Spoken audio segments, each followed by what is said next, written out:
Okay, welcome back to the garden for February 2025 on a quite grey, windy, I've just been for a dog walk, quite cold out on the field day. No frost, but the wind feels bitter. I've got a topic for today which is turning out to be the biggest problem of 2025, and that is the problem of rabbits. Now, if I turn around here, you will remember, if you've watched previous videos, that something had had a good old go at stripping the bark off of the Acer. I wasn't sure, I thought it was probably rabbits, but I wasn't sure if it was deer, because just down here, the New Zealand privet has been nibbled and reasonably quite high, which I think probably is going to be deer, because this is probably a good 2 and a bit foot off the ground. Just come down, and where I've now stuck this bit of mesh, you'll see that little label. That is one of the roscoias, and I've just come out to find a rabbit hole right where the roscoia was. Now there is still some roots, some fleshy tubery bits, so I really hope that they haven't destroyed and damaged it all, and it will come back. Down here I've started to actually protect things like the Spiraea. The Daphne I think might do. I know the rabbits have had a go at it before. I don't think it's their favourite, but something came through and has broken this little stem off here. So I need to get some mesh to go around that. But yeah, the Spiraea I've started to protect. This one's got some growth down on the bottom there, you'll see, so I do need to get that protected as well. The crocuses should really all be in flower, but they get mowed down every few weeks by the rabbits. This choicea needs protecting. That other bit of mesh that I've just put off over the roscoia was for this, but the roscoia I never see in my local garden centres, whereas the choicea is everywhere, so the choicea is easier to replace should it get damaged. I've been doing some work in here, so this did have the mesh on it. I finally got it all finished off with a half round, just so that when this grass grows long it doesn't keep bending the wire. You will see down here the fencing for the crop area has been improved slightly. Came down here a couple of weeks ago, and I'll go in and I'll show you exactly what I saw. You'll see we've protected a lot of the trees in here. Now this is a glorious apple tree that we inherited when we moved in. You can see the damage down there. Now a few weeks ago I saw this, and from a distance it looked like bracket fungus, and I thought, oh, that's odd, I haven't done any damage to it, haven't cut it or anything. And I came up over and over to look, see what I'm looking at. Yeah, you can see it's really been scratched off and ripped off there. And this is about 5 foot up in the air, so this is not rabbits. This is definitely not rabbits. We also don't think it's deer, just because it is so high. We do get roe deer and muntjac, but really up that height I don't know why they would have damaged it. The only thing we can think of is squirrels, which we know we have a family of grey squirrels in the tall trees over there in the neighbour's garden. And then I thought, didn't really think too much of it. I thought, okay, we need to think about some deer proofing maybe, but I can cope with that. The next day I came out, and literally this entire trunk, it's about 18 inches high, all the way around, was damaged, including, you can see down here, some of the roots that you can access, completely stripped off. Now I'm hoping this isn't the end of it. It did go white and a little bit mouldy about a week ago, but it looks a lot better again now. So I'm hoping that it's going to kind of heal up like this bit here has, where bark's come off, and it won't die. This needs a little bit better protection. Actually, I'll have to get the wife out to help me with that.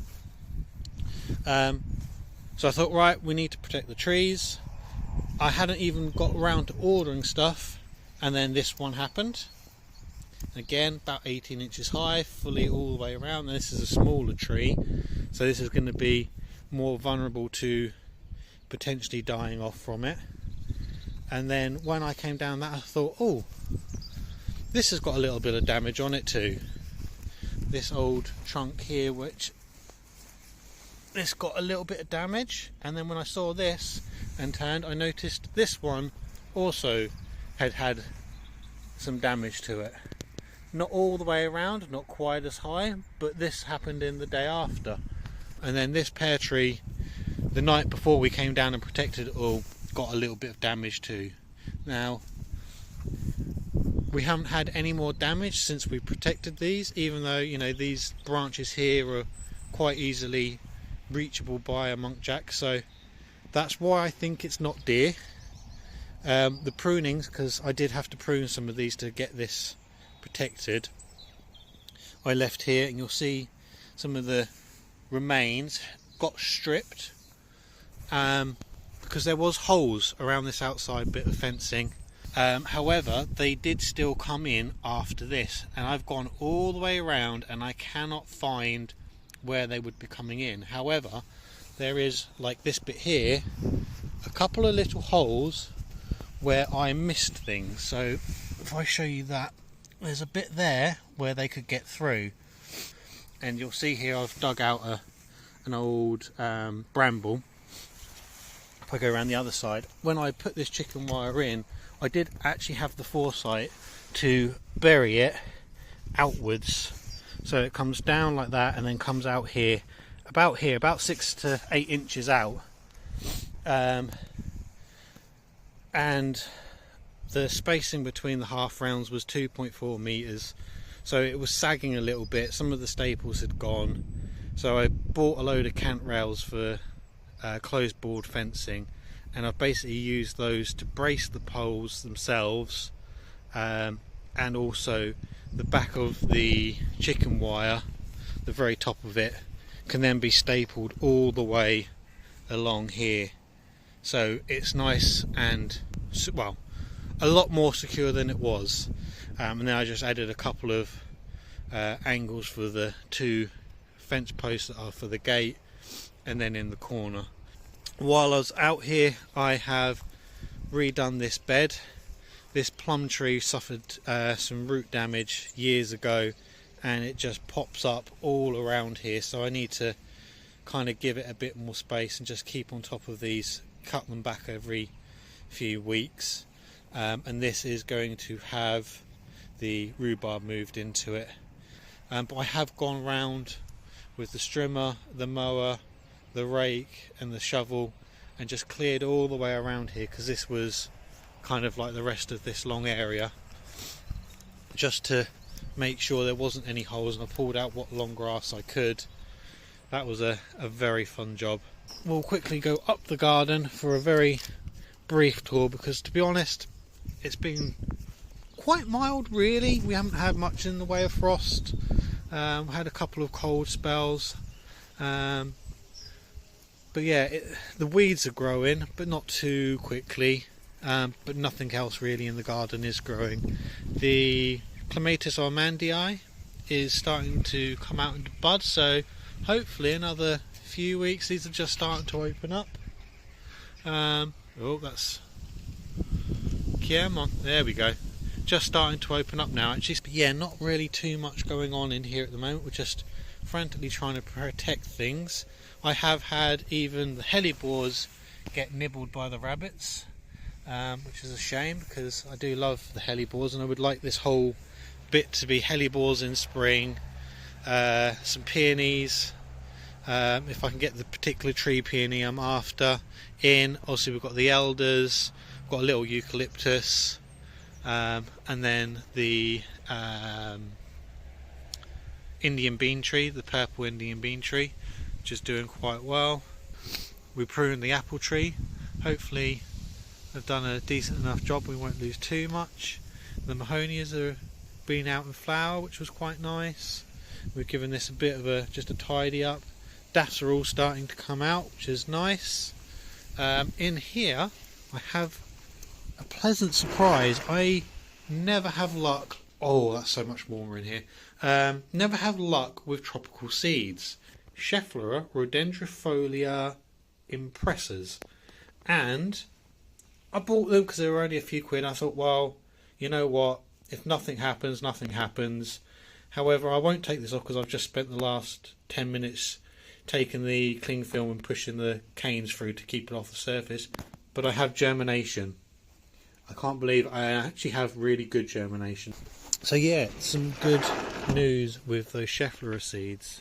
Bad news is I'm pretty sure this Echium has succumbed. The top has rotted off. Now I've got a bit of faith because at the moment they're still green on the leaves, they're still green on the stem.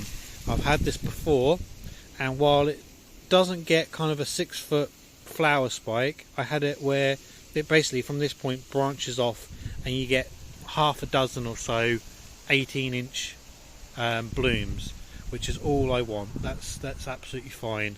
I haven't had an Echium flower for a few years, so I'm starting to run low on volunteer seedlings, and the little one that was just there has definitely probably died from the cold. I've had to turn the pump off the pond because I think it's just clogged up with gunk. I do need to get in and repair this at some point. The tree fern got a little bit of protection on the very coldest night, but otherwise has been unprotected and fine. I can't remember if I showed it previously, the euphorbia did succumb to rot, so that's gone. Everything else along here is, you know, kind of what it is. It's middle of February, the coldest part of the year normally. I've actually got some shoots down here, but the Gunnera is doing okay. I've actually got some greenery down there where we've had such a mild spell at some point. In here everything is doing okay. Bananas are looking a little bit sad, but you know, not too bad. The Fatsias bounced back quite a lot in there. They've never been divided in the 4 years they've been in there. I can see there's lots of new shoots, so I'd like to divide them, potentially get some more rocks around this little end here and kind of create like a little rock garden for them, so they've got a good bit of drainage. I know they're nice and hardy. Everything in here is doing well though. Not really too much else to show. The Boutia is doing well. So yeah, it's a cold, windy February like they always are, but stuff is doing okay. So hopefully in a couple of weeks time, you know, we might start to get a few nicer spells and I can start to crack on with some more of the garden projects. So I will see you then.